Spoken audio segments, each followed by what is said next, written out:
पार्थाय प्रतिबोधितां भगवता नारायणेन स्वयं व्यासेन ग्रथितां पुराणमुनिना मध्ये महाभारतम्।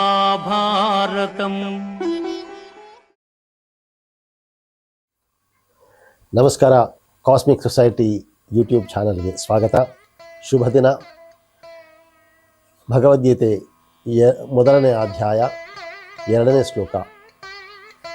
ದೃಷ್ಟ್ವಾ ತು ಪಾಂಡವಾನೀಕಂ ವ್ಯೂಢಂ ದುರ್ಯೋಧನಸ್ತಥಾ ಆಚಾರ್ಯ ಮುಪಸಂಗಮ್ಯ ರಾಜಾ ವಚನಮಬ್ರವೀತ್. ಸಂಜಯ ವಾಚ. ಸಂಜಯ ಹೇಳ್ತಾನೆ, ಅಲ್ಲಿ ಏನು ನಡೀತಿದೆ ಅನ್ನೋದು, ಇದು ರನ್ನಿಂಗ್ ಕಾಮೆಂಟ್ರಿ ಅಲ್ವಾ. ಸೊ ಸಂಜಯ ಹೇಳ್ತಾನೆ ಏನು ನಡೀತಿದೆ ಅಲ್ಲಿ ಅಂತ. ದುರ್ಯೋಧನ ಪಾಂಡವರ ಒಂದು ಅವರ ಸೈನ್ಯ, ಅವರ ಒಂದು ಎಷ್ಟು ಅಕ್ಷೋಹಿಣಿಗಳ ಸೈನ್ಯ ಅಲ್ಲಿ ಒಟ್ಟುಗೂಡಿದೆ, ಬಂದಿದೆ, ಯುದ್ಧಕ್ಕೆ ರೆಡಿಯಾಗಿದೆ ಅನ್ನೋದನ್ನು ನೋಡಿ ದುರ್ಯೋಧನ ತನ್ನ ಪ್ರಯತ್ನ, ತನ್ನ ಪ್ರಿಪರೇಷನ್ನು ತಾನು ರೆಡಿ ಮಾಡ್ಕೋಬೇಕಲ್ವಾ.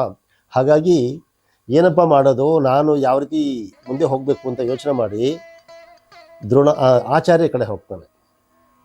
ಆಚಾರ್ಯ ಕಡೆ ಹೋಗಿ ಕೇಳ್ತಾನೆ, ನಾನು ಏನು ಮಾಡಬೇಕು, ನನ್ನ ತಯಾರಿ ಏನು, ಹೇಗೆ ಏನು ಅಂತ. ಅಂದರೆ ಇಲ್ಲಿ ನಮಗೆ ಗೊತ್ತಿದೆ, ಒಂದು ಪಾಂಡವ ಪಕ್ಷ, ಎರಡನೇದು ಕೌರವ ಪಕ್ಷ, ಧರ್ಮ ಮತ್ತು ಅಧರ್ಮ. ಇಲ್ಲಿ ಕೌರವ ಪಕ್ಷದ ಸೈನ್ಯಗಳು ಬಹಳ ಜಾಸ್ತಿ. ಆದ್ರೂ ಸಹ ಸ್ಟ್ರಾಟಜಿ, ಈ ದಿನದ ನನ್ನ ಸ್ಟ್ರಾಟಜಿ ಏನಪ್ಪ, ಈ ಕೆಲಸ ಮಾಡೋದಕ್ಕೆ ನನ್ನ ಸ್ಟ್ರಾಟಜಿ ಏನು, ಪಾಸಿಟಿವ್ ಸ್ಟ್ರಾಟಜಿ ಅಂತ ಬೇಕಾದರೆ ನಮ್ಮ ಗುರು ಹಿರಿಯರು, ತಂದೆ ತಾಯಿ ಇವರ ಒಂದು ಸಲಹೆ, ಆಶೀರ್ವಾದ, ಗೈಡೆನ್ಸು ಪಡಿಬೇಕು. ಸೊ ಹಾಗಾಗಿ ದುರ್ಯೋಧನ ಇಲ್ಲಿ ಬುದ್ಧಿವಂತನಾದ, ಕೆಟ್ಟ ಮಾರ್ಗದಲ್ಲಿದ್ದರೂ ಬುದ್ಧಿವಂತನಾಗೋದಕ್ಕೆ ಪ್ರಯತ್ನ ಮಾಡ್ದ.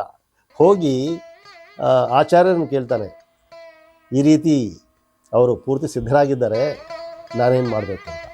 ಸೊ ಇಲ್ಲಿ ನಮ್ಮ ಸಂದೇಶ, ನಮಗೇನಪ್ಪ ಸಂದೇಶ ಅಂತ ಹೇಳಿದ್ರೆ, ಭಗವದ್ಗೀತೆ 2ನೇ ಶ್ಲೋಕದ ಮೊದಲನೇ ಅಧ್ಯಾಯದ 2ನೇ ಶ್ಲೋಕದಲ್ಲಿ ನಾವು ಏನೋ ಒಂದು ಒಳ್ಳೆ ಕೆಲಸ ಮಾಡಬೇಕಾದ್ರೆ ನಮ್ಮ ಪೂರ್ತಿ ಪ್ರಿಪರೇಷನ್ ಸರಿ ಇರಬೇಕು, ಸ್ಟ್ರಾಟಜಿ ಸರಿ ಇರಬೇಕು, ಮತ್ತು ಗುರುವಿನ ಕೃಪೆ ಸಹ ಇರಬೇಕು, ತಂದೆ ತಾಯಿಯ ಆಶೀರ್ವಾದ ಇರಬೇಕು. ಆ ದಿನ ಸಫಲವಾಗುತ್ತೆ. ಮತ್ತು ಶುಭ ದಿನ ಕೋರ್ತಾ ನಮಸ್ಕಾರ, ಧನ್ಯವಾದಗಳು.